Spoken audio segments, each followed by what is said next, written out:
Assalamualaikum warahmatullahi wabarakatuh.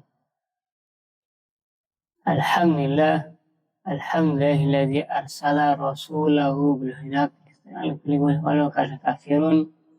Asyhadu an la ilaha illallah wahdahu la syarikalah. Asyhadu Muhammadan la nabiyya ba'da. Allahumma shalli wa sallim ala Muhammad wa ala alihi wa ashabihi ajma'in, amma ba'du.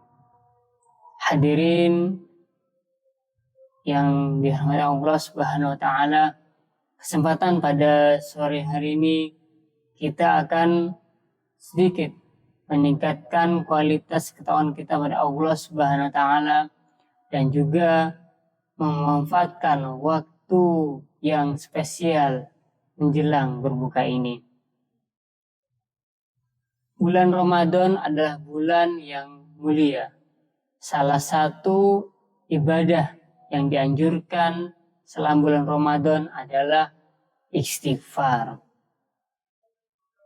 Perlu kita pahami bersama, apa itu istighfar? Istighfar adalah at-talab minallah subhanahu wa ta'ala aistirad dzunub alla yu'aqiba 'alaiha. Istighfar adalah memohon pada Allah subhanahu wa ta'ala untuk mengampuni dosanya, untuk menutupi dosanya dan tidak dihukum terhadap dosa tersebut.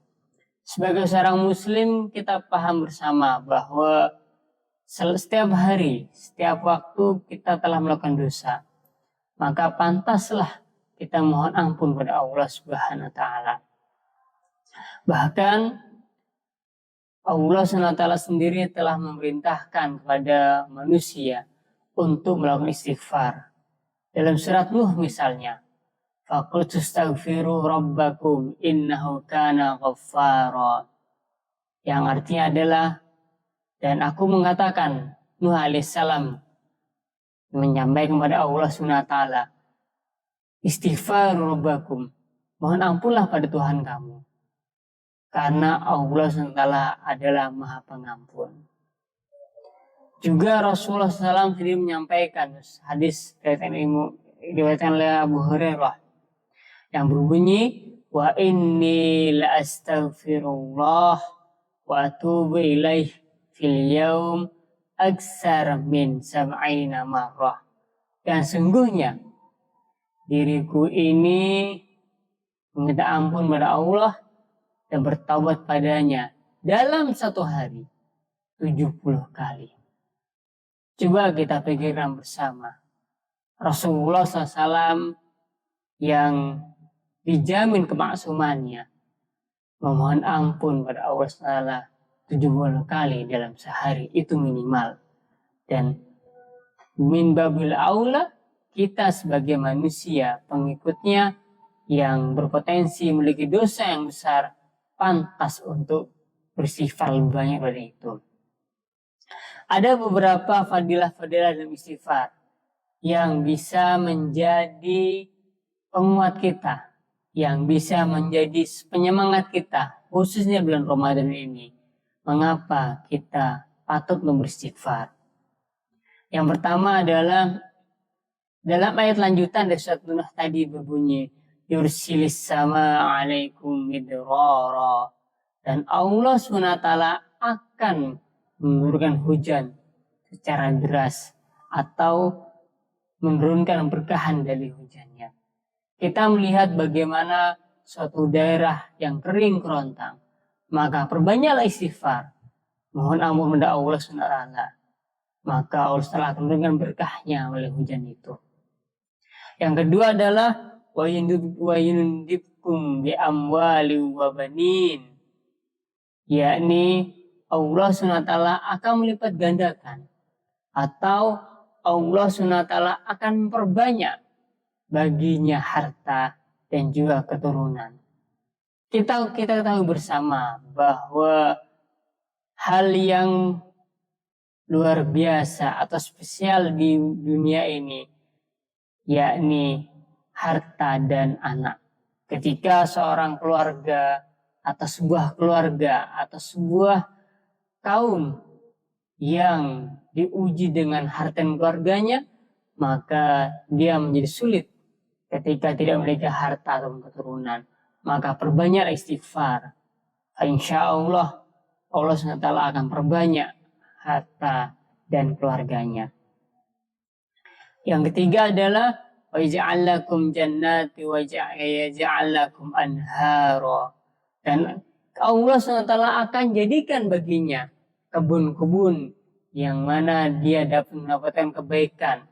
Dia bisa memanen buah, dia bisa menjadikan bahan pangannya, dan juga sungai-sungai yang sumber kehidupan bagi hewan ternaknya. Maka disinilah luar biasanya istighfar. Dan tentu hal yang paling penting ketika seseorang atau sebuah kaum ketika mereka istiqomah melakukan istighfar, yaitu firman Allah SWT, wa ma kana Allah mu'adzibahum wa yastaghfirun. Dan Allah SWT tidak akan mengazab mereka selama mereka dalam keadaan beristighfar kepada Allah SWT. Al-Anfal ayat 33.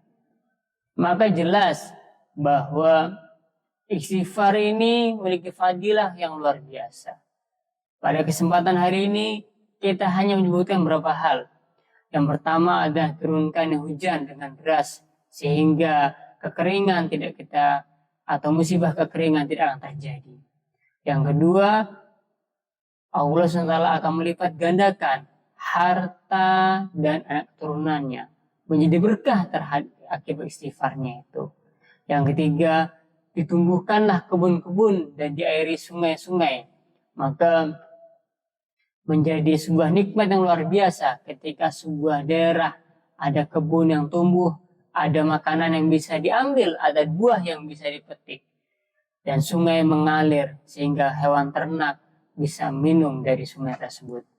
Yang terakhir yang paling penting tadi, bahwa istighfar bisa menjadi bala azab Allah SWT terhadap suatu kaum. Kita bisa melihat bagaimana kemurkaan Allah, sedikit dari kemurkaan Allah SWT. Misal Allah SWT mengirimkan hujan yang lebat sehingga terjadi banjir. Allah SWT mengirimkan lahar panas dari gunung sehingga menjadi hancur seluruhnya. Atau lainnya misal tsunami dan angin yang sangat kencang. Oleh karena itu istighfar. Fastaghfiru rabbakum innahu kana ghaffara. Sungguhnya Allah Maha Pengampun. Sehingga azab Allah bisa ditunda atau bisa tidak terjadi terhadap diri kita. Maka di bulan Ramadan ini kesempatan bagi kita, nasihat untuk diri saya pribadi dan seluruh hadirin yang menyaksikan tausiah ini, mari perbanyak istighfar khususnya di bulan Ramadan. Semoga bermanfaat. Akhirul kalam. Assalamualaikum warahmatullahi wabarakatuh.